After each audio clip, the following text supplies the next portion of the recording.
მაისში მოცვის მოსავლის აღება იწყება წელს გარემოს დაცვის და სოფლის მეურნეობის სამინისტროში პროდუქტის საექსპორტო მაჩვენებლების ზრდას ელოდებიან.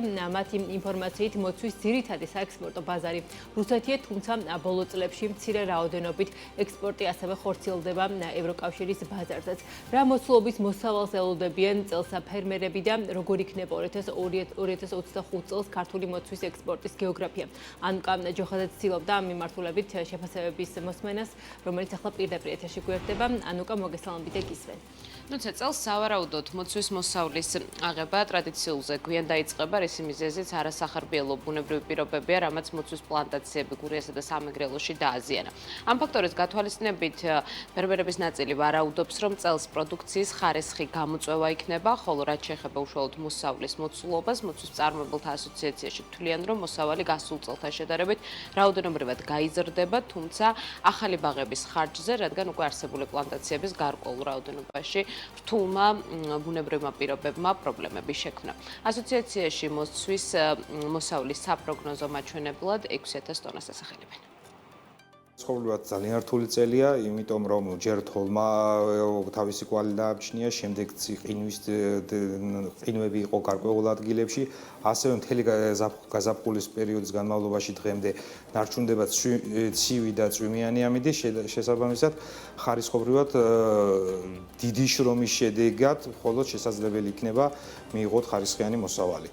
რაოდენობას კიდევ რაც შეეხება, რაოდენობა აშკარად მომატებული იქნება გასულ წელთან შედარებით, ოღონდ ეს იქნება მხოლოდ ახალი ბაღების ხარჯზე. მოსავლიანობა არის გარკვეულწილად შემცირებული, თუმცა იმის გათვალისწინებით, რომ საქართველოში ძალიან ბევრი ბაღი გაშენდა ბოლო 2-3 წელიწადში და ზრდის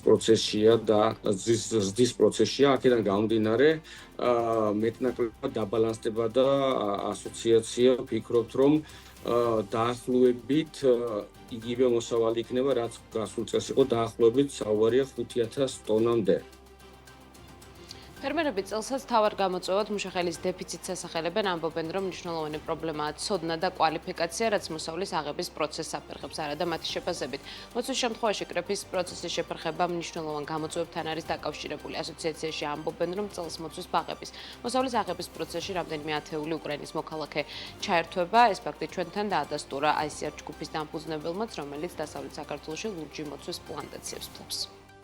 დღითიდღე, რა თქმა უნდა, რთულდება მუშახელის მოძიება. ჩვენ ასოციაციაში ვნახეთ გარკვეულწილად გამოსავალი ერთმა ჩვენმა წევრმა ფერმერმა მოაწყოს შესაბამისი ინფრასტრუქტურა და უკრაინიდან ჩამოჰყავთ მუშახელი, რომლებიც სეზონის განმავლობაში იქნებიან საქართველოში და დაგვეხმარებიან მოსავლის დაბინავებაში.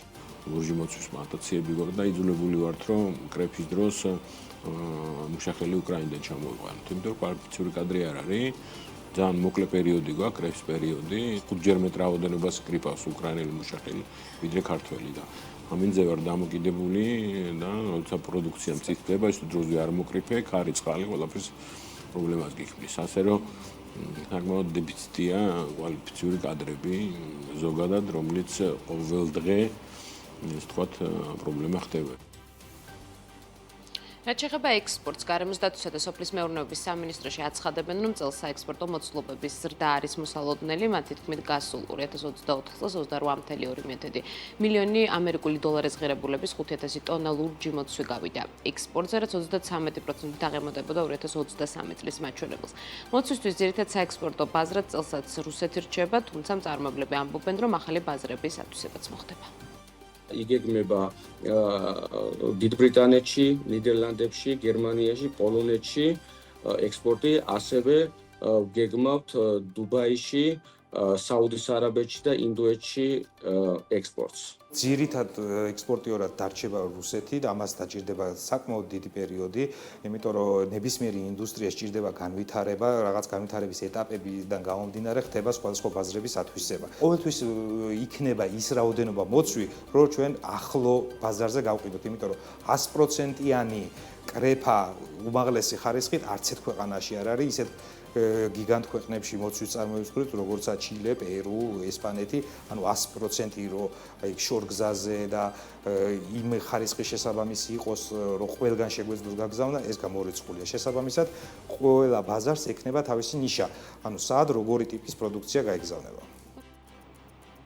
გარემოს დაცვისა და სოფლის მეურნეობის სამინისტროში განმარტავენ, რომ სახელმწიფო პროგრამის დანერგემომავალის ფარგლებში 2015-დან 25 წლის მარტამდე პერიოდში ბაღების კომპონენტის და კენკროვანების დაფინანსების კომპონენტის ფარგლებში 1312 უნიკალურ ბენეფიციარს გაუფორმდა 1490-მდე ხელშეკრულება. ინვესტიციის ოდენობა კი ამ შემთხვევაში 102 მილიონ ლარს აჭარბებდა, საიდანაც სააგენტოს თანადაფინანსება 53 მილიონ ლარზე მეტი იყო. ფერმერები ამბობენ, რომ მოცვის ახალი ბაღების გაშენების ტემპი შენელებულია, რის მიზეზადაც სექტორში კვალიფიკაციის დაბალ დონეს და ცოდნის ნაკლებობას ასახელებენ, რაც სექტორის განვითარებას გარკვეულწილად აფერხებს. მადლობა ანუკა, ეს ანუკა ჯოხაძე იყო, რომელმაც მოცვის სექტორში არსებული ტენდენციები და გამოწვევები გაგვაცნო.